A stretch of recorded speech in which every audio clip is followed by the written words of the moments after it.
What's going on, guys? Today we are going to be unboxing and reviewing the Eibos Tetras. Now, the Eibos Tetras is an AMS upgrade for your bamboo AMS. Now, before we get started, I wanted to let you guys know I did buy both of my Tetras units with my own money. However, I met with the Eibos team when I was at Rapid in Detroit over the summer, and I asked them if they would send me one to give away to you guys. So I do have one that I'm going to give away to somebody who comments in this video. However, they did not give me any stipulations on it, so everything that I am doing in this is my own opinion, and this is just something that they're doing for us for free. All right, let's get into it. Now, first off, what is a dryer? What is it for? Why do you even need it? And to be honest, not everybody does. Me personally, I live in the Midwest, and I can smell one of the Great Lakes from my front porch because I'm less than a half a mile away from the water. And because I'm in the Midwest and because I'm so close to the water, humidity is always an issue for me. And some of my filaments, sometimes if I sit out for too long, if I don't use them, they get brittle. You see, if a filament absorbs too much moisture, it just starts to crack and it's not good anymore. It will start breaking on you, or the quality will just not be great.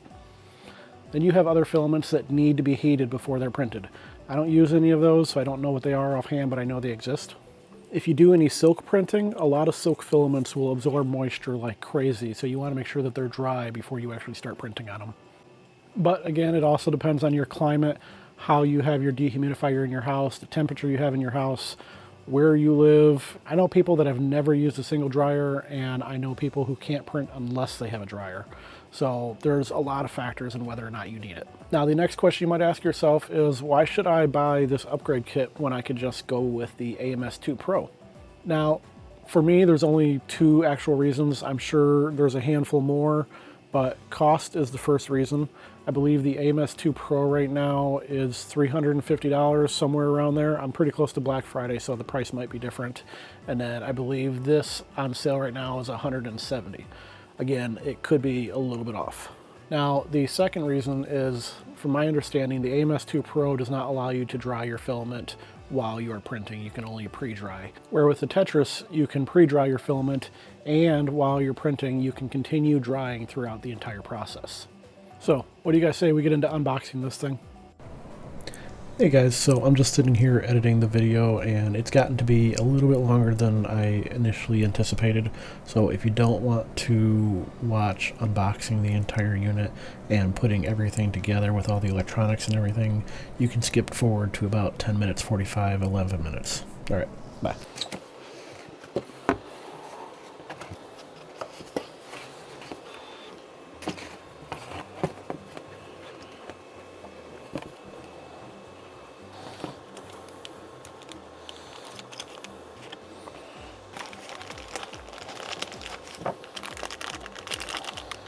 Rubber gasket, square, some more little plastic parts, some bags of screws, a pretty nice looking screwdriver. Can always use one of these. 2mm, okay. This looks like it's the monitors, the little front end computer stuff. Let's see if it makes a satisfying wheel noise.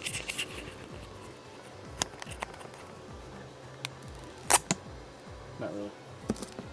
Go buy another one. No, not really.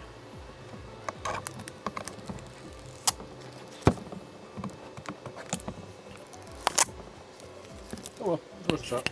Looks like we got some USB-C to USB-C cables. Those, I assume, probably go in the back of that guy.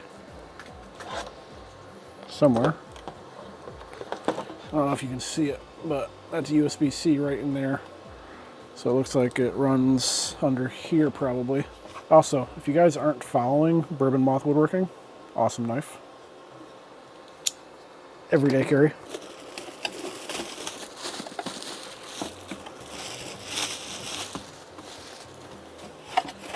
Okay, and that is the actual lid right there. And it looks like we have the heaters.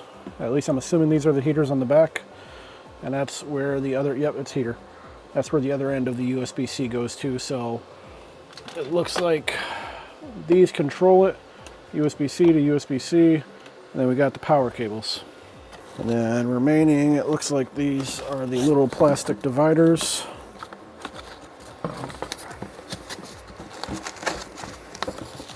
And it doesn't look like there's anything else in here.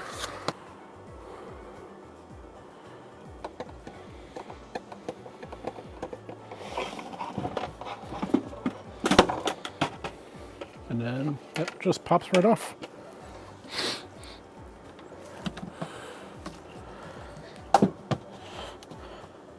So you see those simply just line right up in there. I believe you can just use the ones that you just took out too. Next you want to grab these little feet looking doohickeys and you're going to attach them to these holes that are already on the bottom of your AMS.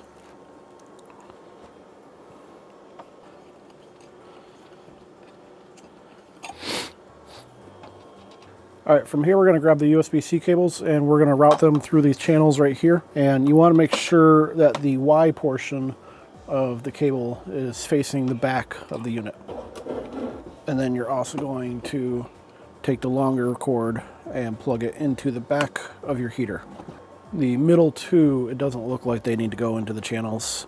You can just kind of drop them.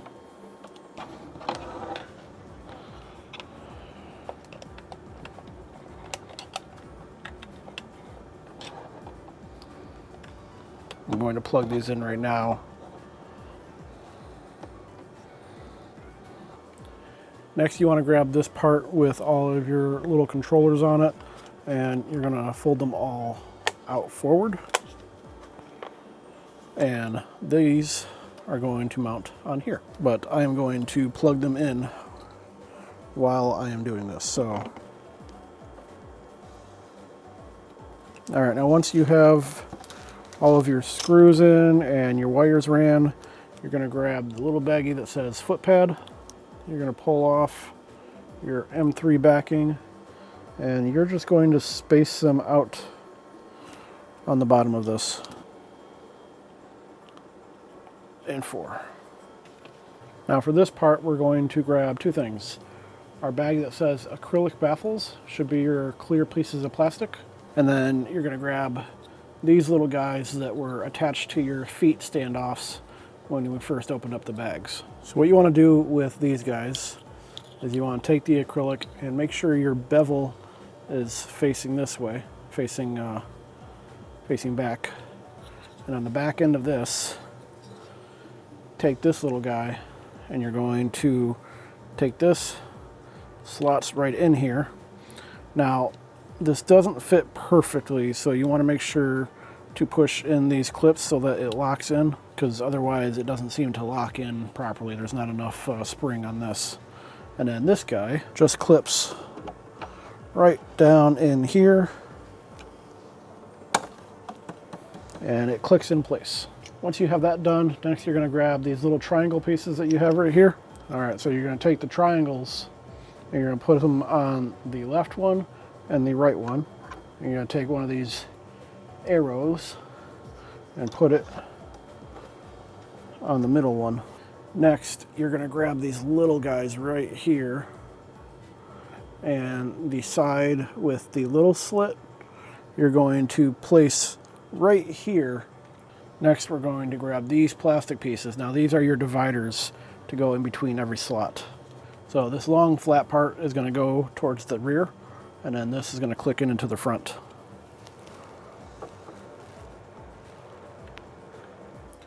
So I'm filming this after because I discovered a mistake that I made.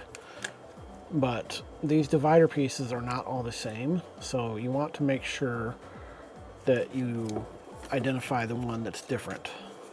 And the one that's different has this little cutout right here and it's flat, where the other two are kind of pointy on the end. Now the flat one you want to make sure goes into the middle, and that way it can seat properly. Next you want to take these little baffles and you want to place them in the rear. And you have 3 of them, so you're going to do 1, 2, and 3. And that's just going to lock these dividers in place. Next you're going to go back to the rear of the unit and you're going to grab this little rubber piece that they included, and it looks like this gets shoved right back here. Try to keep the air in. Now, I would have liked if Eibos included a longer power cable. This is probably only 3 feet, which I realize that they're doing a lot of power into here, but at the same time, it would be nice to be able to have something longer than 3 feet in here. Maybe 5 or 6, not much. All right, before I plug this in, we got one more piece of plastic that we're gonna try for some ASMR.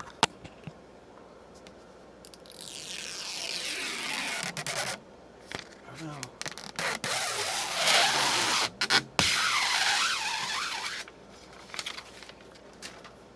Close enough. All right, so what can you do with this guy? One, I don't know why it matters, but you can change the angle. So that's kind of cool. Maybe you have your AMS up high. I don't know. So 1 click powers it on. 2 click puts it in humidity mode. And then 3 click powers it back off. So let's power this on. Start with the little gear icon. If you go with the gear icon, you can adjust all of your settings. If I want to adjust the time, it can go all the way down to 30 minutes, and then it can go all the way up to 24 hours. It says it has an infinity mode too, but you can't go above 24 and you can't go below 30, so I'm not exactly sure how to get to the infinity mode yet, but I'm not too worried about it. Press the gear icon again. Now you have fan speed, so you have low, medium, and high. We're going to go back to low, and then we're going to press on these 3 bars, and we can choose.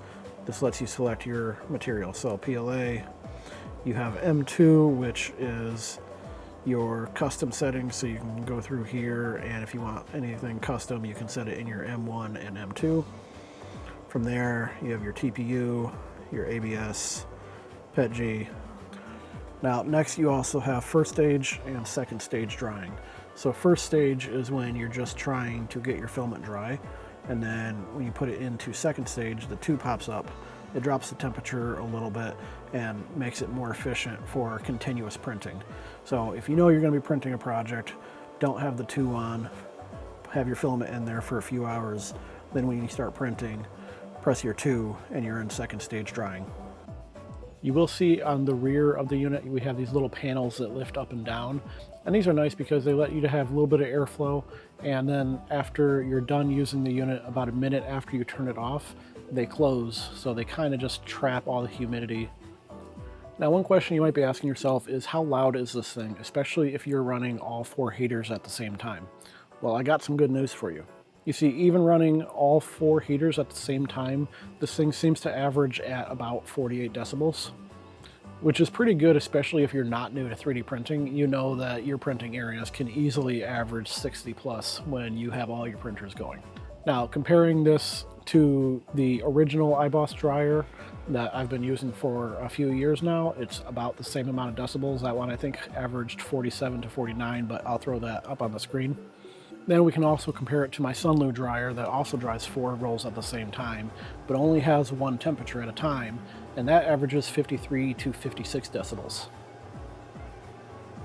Now, I was going to get some probes and then put probes in each different bay to see how well this thing does with varying temperatures, but a YouTuber that goes by Modbot does a pretty good job of showing the differences, so if you want, I can link his video down below and you can go check out his video.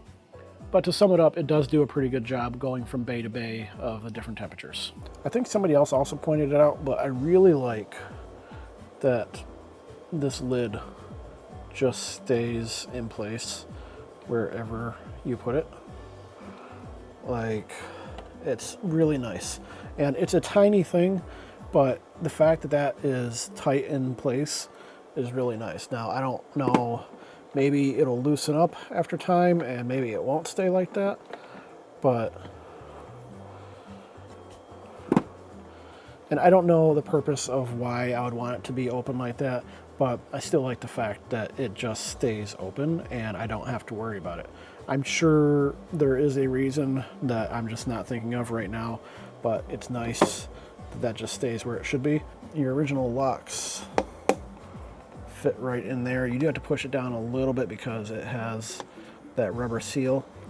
So those locks still work. So if you ever want to go back to just your regular AMS, say you're selling this, everything can be just taken right back off and you're not actually destroying this unit, you're just replacing a couple screws. And now I'm pretty sure we should actually test this thing out. So what we're going to do is we're going to take this roll of green. Now, last time I printed with this specific roll of green, it didn't turn out the cleanest. The roll itself, I want to say, is 3 or 4 years old, and I live in Michigan and I'm right by the water, so I think it just needs to be dried.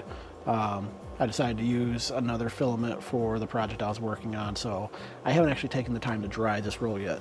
So what I'm going to do is print a benchy with this roll, and then what we'll do is throw this into the dryer for, we'll say, 6 hours or so, and then we'll print another benchy and see how it turns out and see if there's any difference at all. All right, so you will see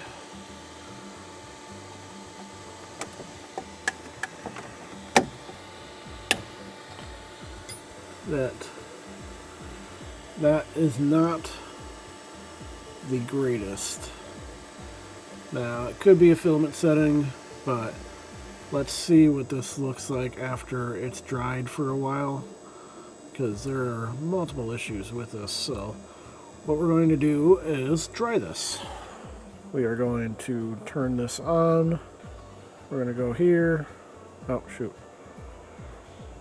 Okay, so it's this button, and then we are going to go to Pet G, and then I want this to do 12 hours, and then we're going to do high speed. So it's currently about 9 p.m. So what I'm going to do is let that run for about 12 hours, and then tomorrow before I go to work, I will start another one of these. And I only have one photo shoot to do tomorrow morning, so by the time I get back from that, this little guy will be done, because that's only like a half-hour print or so. So hopefully this is done tomorrow, and we'll look what it looks like tomorrow.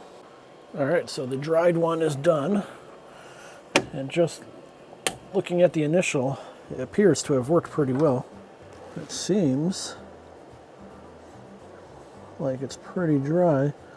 Let's see, we got a little issue right there, but for the most part, this looks pretty good, especially compared to where we started at.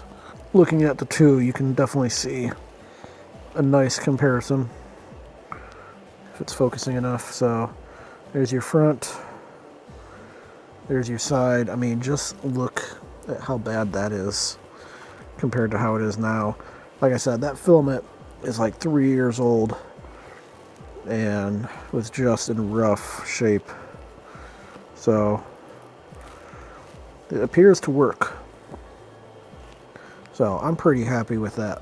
What do you guys think?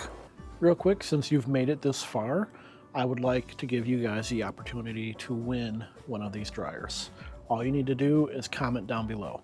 Now, I want you to make sure, if you're commenting, that your profile is updated on YouTube with your name and your email address. Because if you don't have the proper email address, I have no way of contacting you unless you guys just want to keep playing comment tag in the comment section. So comment down below and I will reach out to the winner. We are going to be giving this away at 11:59 p.m. on Black Friday, so 2025. So comment down below and I will reach out to the winner after Black Friday. So thank you. So checking out the interior, it looks like everything has a pretty tight seal. You can see my finger through there, so they're not like perfectly weather sealed in between each area, but honestly I don't think it's that big of a deal. Now unfortunately for me, I threw out the panels for those a long time ago, so I'm gonna have to print some new ones. For this particular AMS, For my other one, I still have the panel, so it's not that big of a deal. And that right there is a small gripe that I have with Eibos, is I feel like they should have provided replacement panels for that part right there. Because if you look at this, it happens to be full of holes. See? So when you're going from section to section, if I'm for some reason doing PLA, then TPU, then ABS, for some crazy reason, you're going to have leakage from bay to bay, because there's going to be a little bit of airflow going between the different bays. Now, that's just being nitpicky. I don't think it's that big of a deal, to be honest. But if you're really trying to make sure that each section is properly sectioned off, I think they should maybe provide at least an STL so that you can replace this. Just my thoughts. So what are my final thoughts? Honestly, I am thrilled to be adding another Eibos thing to my product lineup. Like I said, I've used my